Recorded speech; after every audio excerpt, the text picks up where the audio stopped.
Hello all out there in YouTube, and welcome back to my channel. So I'm doing a Ramble review for you all today. For those of you new to my channel, a Ramble review is when I give my fresh thoughts on a new horror movie that just came out. Usually I like to make my reviews a little more polished. I like to talk about a slightly older movie. I talk more about grindhouse movies, exploitation movies, stuff like that.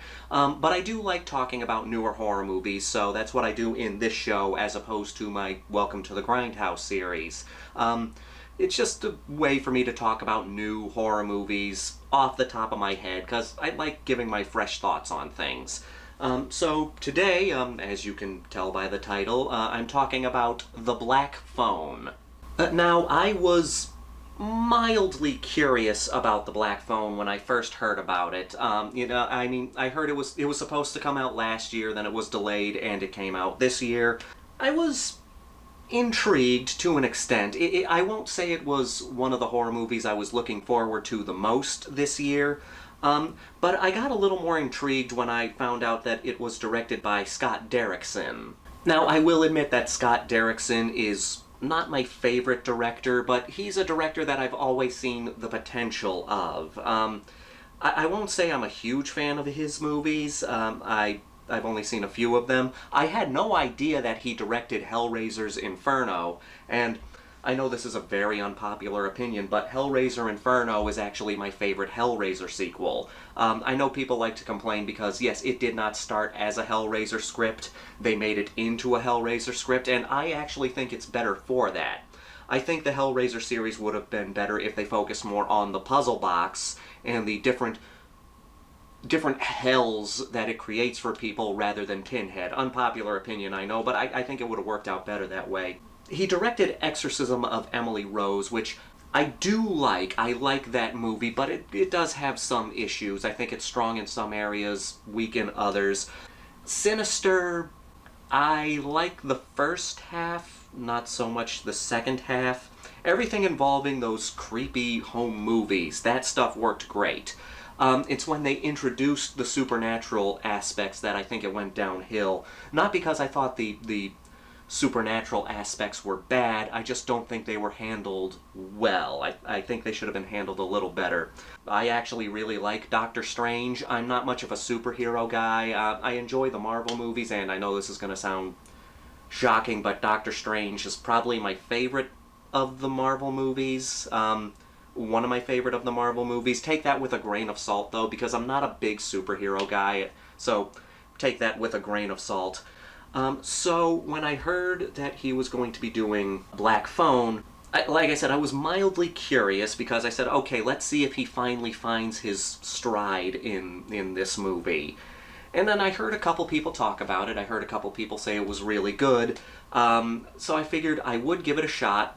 And it is very good. I would say out of all of the Scott Derrickson movies, this one is definitely my favorite. I definitely think this is his best movie. This is a movie where our main characters are kids. We follow two kids, Finney and Gwen, their brother and sister, and Finney is a bit of an outcast.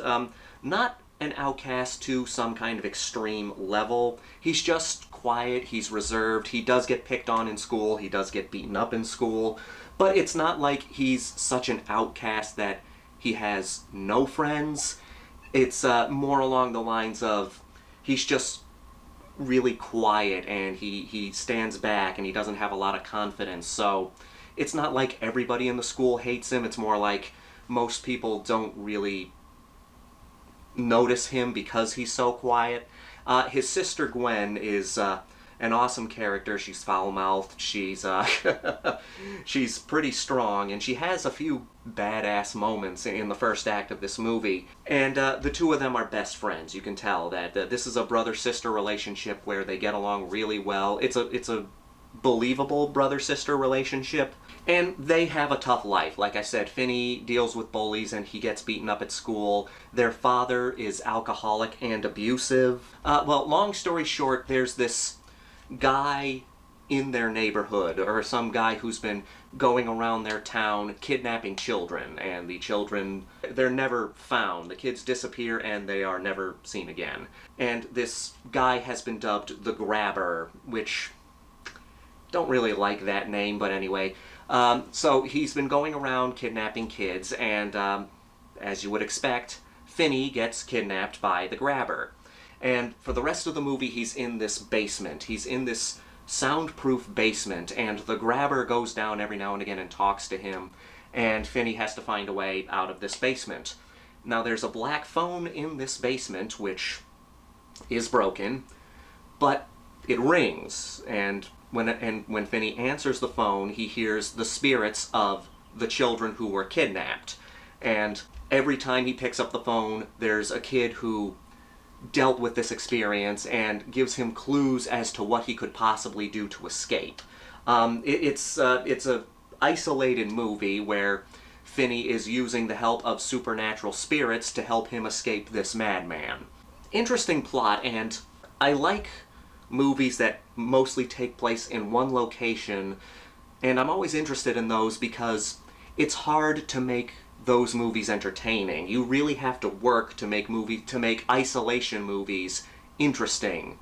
Because for the most part you're in one location, and when you're in one location for so long, that can get boring if you don't tell the story in an interesting way.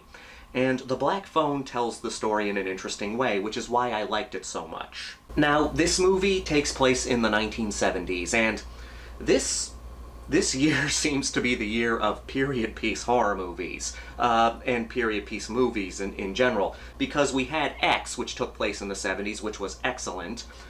Cursed came out this year. It had a festival run last year, and then got a wider release this year. Cursed is this sort of interesting werewolf movie. That's a period piece, and very well done. We had The Northman, which I absolutely loved. I know that's not a horror movie, but it was very good.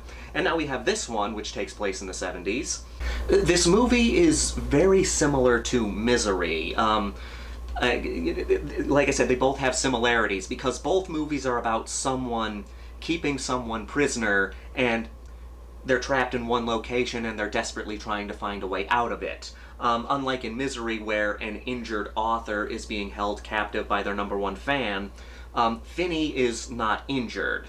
Like, the main character in Misery is injured, and that's why he can't escape. In Black Phone, Finney is not injured, but he is a child, he's kind of helpless, and he's trapped in this soundproof basement. But what I really love about this movie, and what I think makes it such a good horror movie, is the script. It's a very solid script. There's a perfect balance of setup and payoff. Because, like, in this entire movie, you have the ghosts of these kids calling Finney on this phone and giving him little clues as to what they had to deal with when they were alive.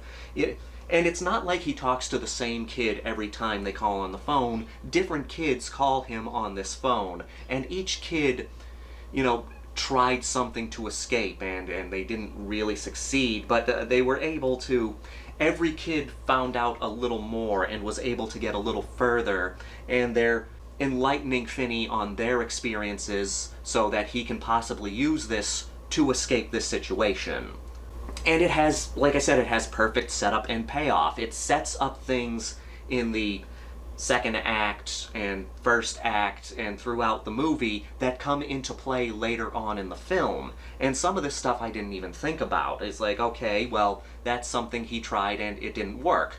But then that thing comes back later on in the movie, and it made me say, oh, cool, okay, that actually did play out. I think this is, out of all the horror movies I've seen this year, this one has some of the best setup and payoff when it comes to the script. And now, we don't spend the entire time in this basement. We cut back to how Finney's family and the town is dealing with this situation, because Finney is not the first kid to disappear. Many of them have. His father is concerned, and you have his sister who's really worried about them because he and his sister were very close. The fact that these kids call Finney on the phone is not the only supernatural element in the movie.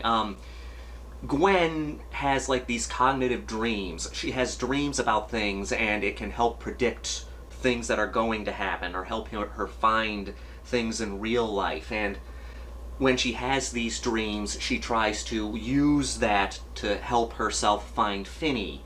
And like I said, their father is rather abusive, and there's a scene in here where somebody gets beaten, and it's a really hard scene to watch. And so you don't like this guy, but then you find out something about his past, and then you kind of understand why he is the way he is. You don't really condone him for his actions, but you get it.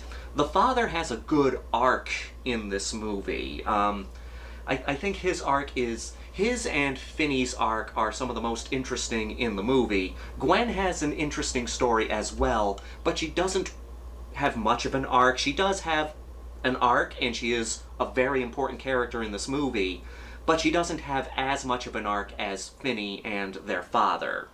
But I love movies that deal with these kinds of situations. I've always said a pet peeve of mine is when a character or characters in horror movies only make stupid decisions, and them being stupid is the only thing moving the plot forward. But then you have movies like this where a character doesn't have a lot of options. It's like this movie, I talked about it on my channel, Black Waters, a movie where 3 people are trapped in a mangrove tree and there's a crocodile swimming around them trying to eat them. It's that whole survival situation. There's not many options of what they can do, so they have to do what they can and try to figure out what to do with limited options. And that's what Finney has here. I mean, he's just in this basement. I mean, he has like a bathroom area and this mattress, and there's a barred up window that he can't really reach.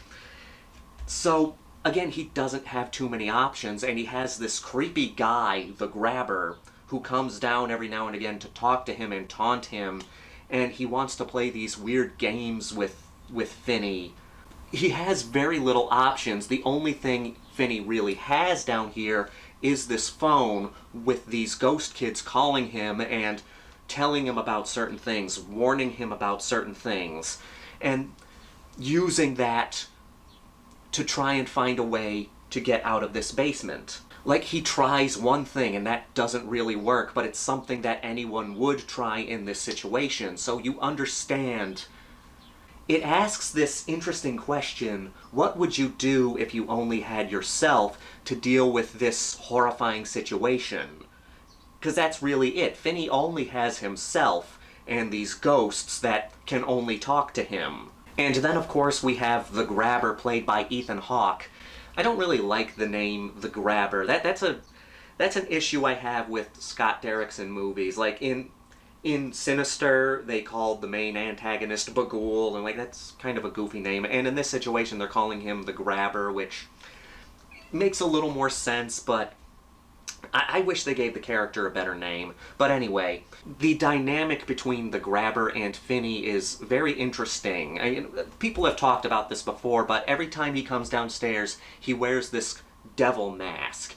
And parts of the mask are interchangeable, so he can switch out the mouth with another mouth, or he can come downstairs not wearing the top part of the mask, or not wearing the bottom part of the mask. So it creates this interesting sense of tension. Is like, okay, what's his mask going to look like this time? And he clearly has some kind of split personality thing going on. Whatever combination of mask he wears, that's the personality he embodies. Now, this movie is based on a short story by Joe Hill, who is Stephen King's brother. And here's the irony of this whole thing. I absolutely loved this movie, and I thought this movie was so much better than the It movies. I was not at all a fan of It Chapter 2. I have a lot of issues with that movie. I liked It Chapter 1, especially when it came out, but it's one of those movies where the more I watch it, the less I like it. And this movie has similar elements to the It movies, especially It Chapter 1. You know, both are period pieces that take place at a different time period. Both movies involve children in danger from some kind of boogeyman. And I thought about this, and I thought, why does this one work and It Chapter 1 not work? And I think the main reason is the kid characters in this movie. Now, the kid characters in It Chapter 1, this is not a knock on the acting. The acting in both It movies is very well done, especially the first one. The kid acting in It Chapter 1, fantastic, and everybody did a good job in their performances. But It Chapter 1 falls into a trait that a lot of kid movies fall into, where each kid falls into a certain trope. Now, before I get into this, I want to say those tropes work fine in other movies. In movies that are more lighthearted, they're more comical, they're meant to be more fun. And It Chapter 2 is fun, but It Chapter 1 is fun, and the intent of It Chapter 1 is more to be scary. You know, the whole thing is about a clown-like entity that feeds on people's fear. So even though It Chapter 1 is trying to be fun, the intent is scary. And It Chapter 1 falls into that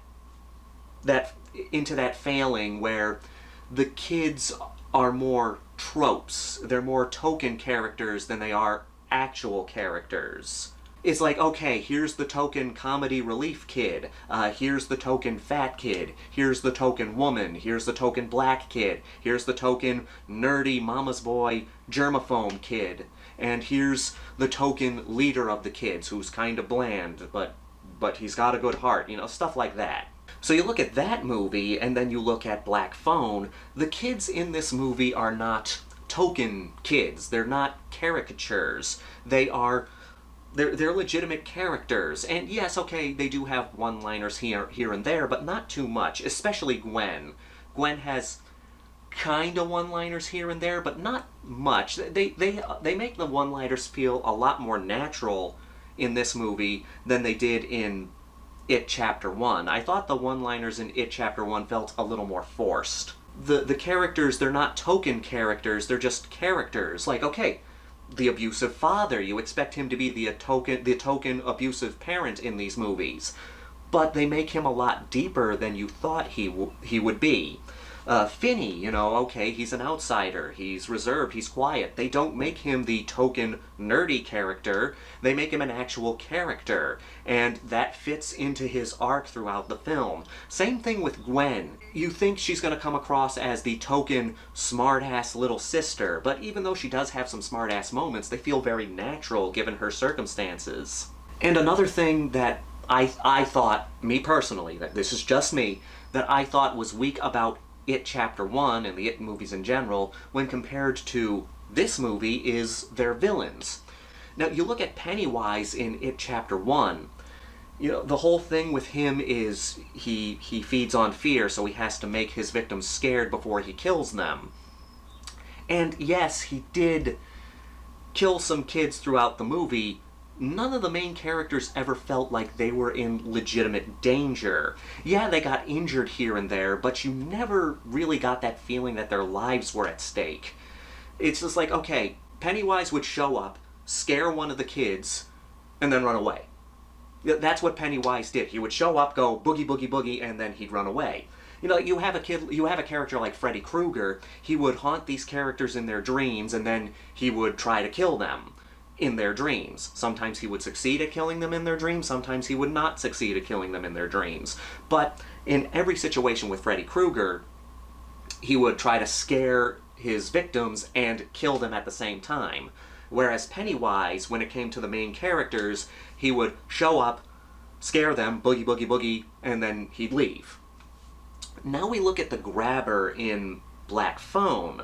It creates that feeling where you don't know if Finney's going to get out of this alive. You think that he could legitimately...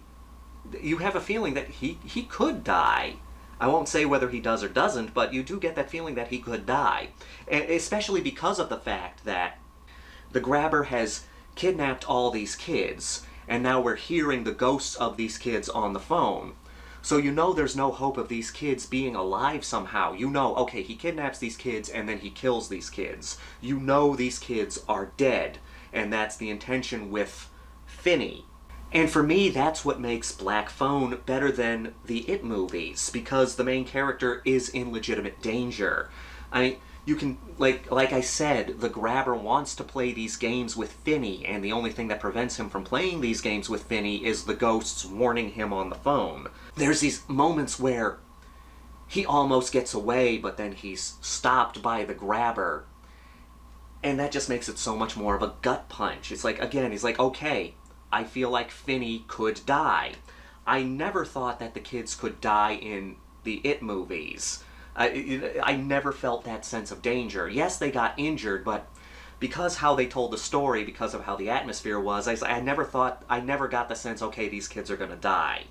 Not to say that I don't have problems with this movie, I do. There's a relationship at the end of this movie that I wish had gotten a little more of a conclusion. The father, like I said, he has an interesting arc, but I think, and I do think they used him the right amount, but I just wish that there was one or two little more parts where we saw his arc a little better. And the main thing, and this is a nitpick with me, this is a major nitpick, I understand, but this is just something that I wish happened. I wish the movie ended a few minutes sooner. Not that the ending's bad, it's a good ending, it's a satisfying ending, but I'm all about that good final image. I love when a movie, not just a horror movie, but a movie in general, I love when a movie ends with that good final image, because that's what you leave the theater with. When a movie has the perfect final image, when the movie ends at the perfect moment, that is what sticks with you the most when you leave the theater. And I just wish that the Black Phone ended like a couple minutes sooner. There's this great moment that I thought, if the movie ended here, that would be the perfect ending. It did go on, and the ending is not bad. Like I said, it's satisfying. It's just me, I wish it ended a little sooner. But all in all, those are my thoughts on The Black Phone. I think it's a very good horror movie, and I think if you haven't seen it, you should go check it out. It is definitely my favorite Scott Derrickson movie, but I'm going to admit, I liked his previous movies, but I have not loved his previous movies. But this is a very good movie, very well done, and I do think you should check it out. It's not a bloody movie, but it's a very suspenseful movie. So, yeah, it's well worth a watch. So anyway, I hope you enjoyed this little video of mine. I hope you enjoyed my rambling. That's what I do when I don't take notes. Let me know down below what you thought of The Black Phone, and let me know your favorite horror movie where kids are the main characters. I've probably asked that before, but I think that's an appropriate question for this movie. But on that note, thank you all so much for watching, and thank you all for the continued support on my channel. It truly does mean a lot. Thank you so much. I hope you're having a good day, week, whatever. And until next time, this is the Maniac here to remind you that the grindhouse will never die.